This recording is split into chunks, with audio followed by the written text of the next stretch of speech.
Welcome back to Stooge Club. I am your host, the Stooge. Geeks, gamers, toy collectors, sweaties that still live at home in their mum's basements. It's a toy unboxing time, and this time, it's real. It's the 30th anniversary Star Wars Darth Vader, an exclusive collector coin figure set. It comes with a 5-panel album with full color outer mural. Woo! Now, anyway, I'll be using that as a sort of a backdrop to where I put my Star Wars toys. So I don't really care about the coin collector part of it. Sorry if that hurts anyone. I know this is sort of an exclusive coin thingy that people want, but I don't really care. I'm more interested in the toy and using the mural as a backdrop, which is pretty cool. Now, the packaging on this is quite cool. Like, if you have a look, their figure there in the front. It's a big box set. So I believe my wife actually got this at a car boot before I got here, and she paid something like £3 for it. So not too much. So I'm pretty happy with that. I'm not a big Star Wars toy collector. I do have a few figures. You've seen me unbox a few. I've gotten some very cool pieces, and I'm really happy with the collection that I have, but I don't have hundreds of pieces or anything like that. So this is kind of going to be one of the centerpieces of my Star Wars collection because it is just a really cool looking figure, and hopefully out of the box it looks as good as it does in the box. So let's start opening this now. Hopefully, it says pull across here. This isn't ridiculously difficult to open. Okay, that's a good start. Oh wow, that's huge. Okay.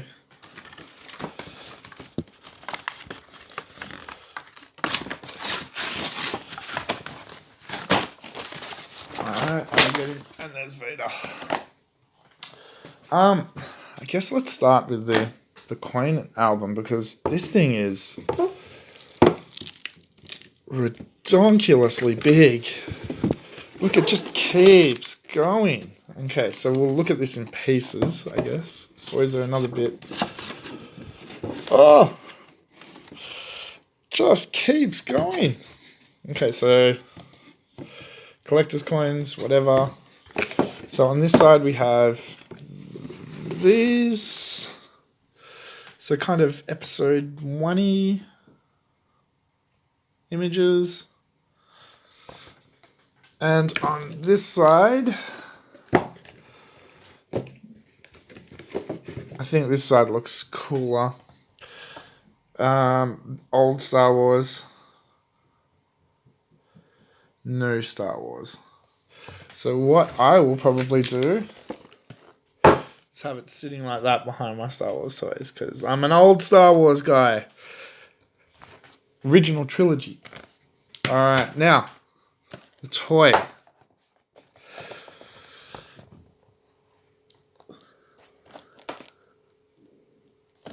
So some nice packaging. I don't know, because again, I'm not a huge Star Wars collector. Did they make a whole lot of toys in this 30th anniversary packaging? They probably did. There's the back of the box. There's the ready bit if you want to read it. There's the character profile bit. Some cool artwork there from the original trilogy.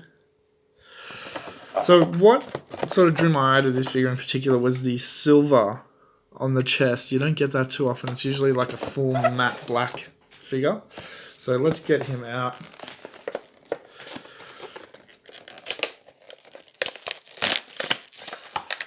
Oh, there's a bunch of Star Wars geeks whose hearts just broke then.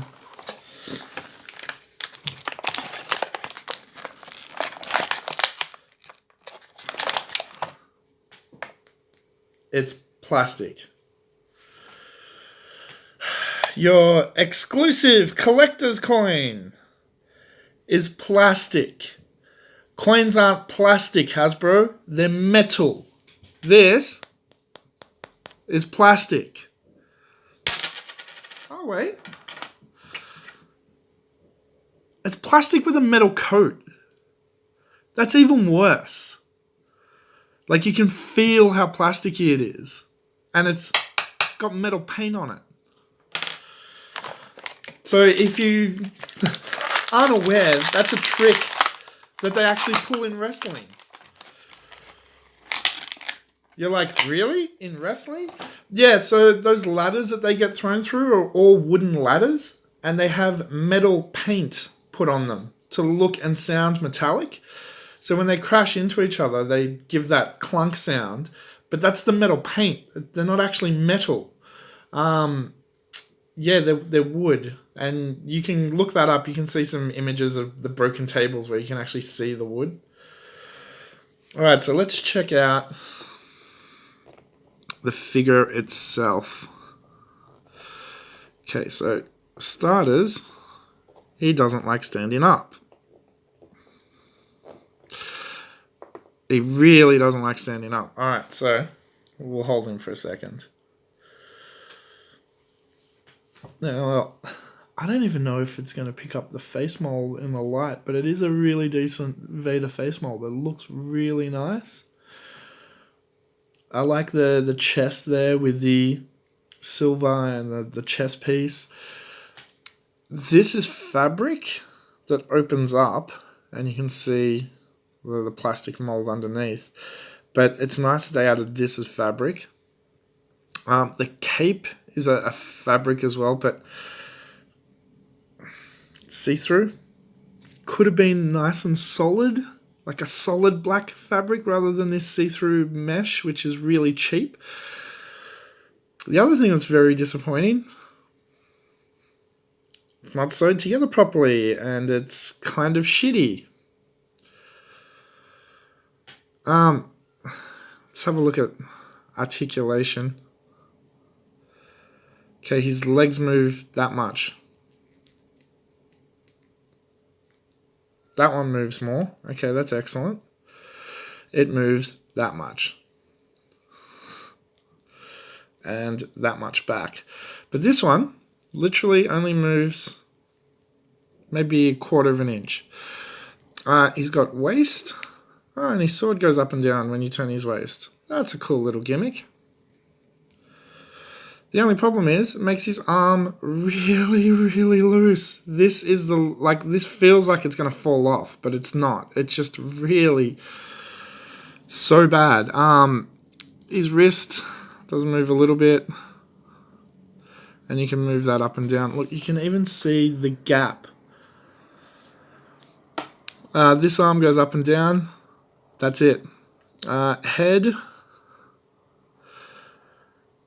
does turn. Okay, cool. So, problems. This mesh is garbage. This arm joint is garbage. This leg joint is garbage. Hasbro just, look, can't stand up.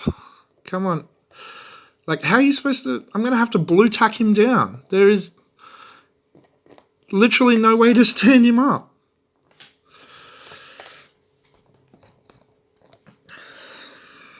So, I have a real problem with Hasbro. They make garbage toys, unfortunately. Other than Transformers, which they keep reusing the same molds over and over and over, so that's frustrating in itself. A lot of the other toys they make are really bad quality. The molds are terrible. The faces look like crap. Like, go look at any of the Star Wars toys. Like, I try not to buy figures with actual human faces that Hasbro makes, because they look like shit. When they make alien figures or figures that are robots or with masks, then, yeah, it's not too bad, because it covers up how bad their face technology is. Mattel isn't much better. Just have a look at their WWE line. It's just absolutely awful. I don't get it. This is Star Wars. These toys are going to sell. You're going to make your money back. Just put a bit of development into them.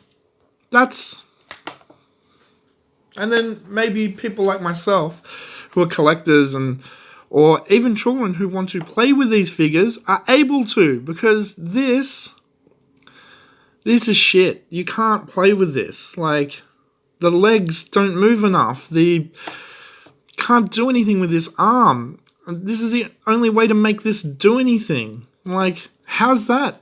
That's not fun. Like, put a button on it, or a little lever, so you press the back and it goes. It's just, Hasbro is really, really crappy at making toys, unfortunately, and they're the biggest toy company in the world, so we're going to have to put up with their garbage for a long time to come.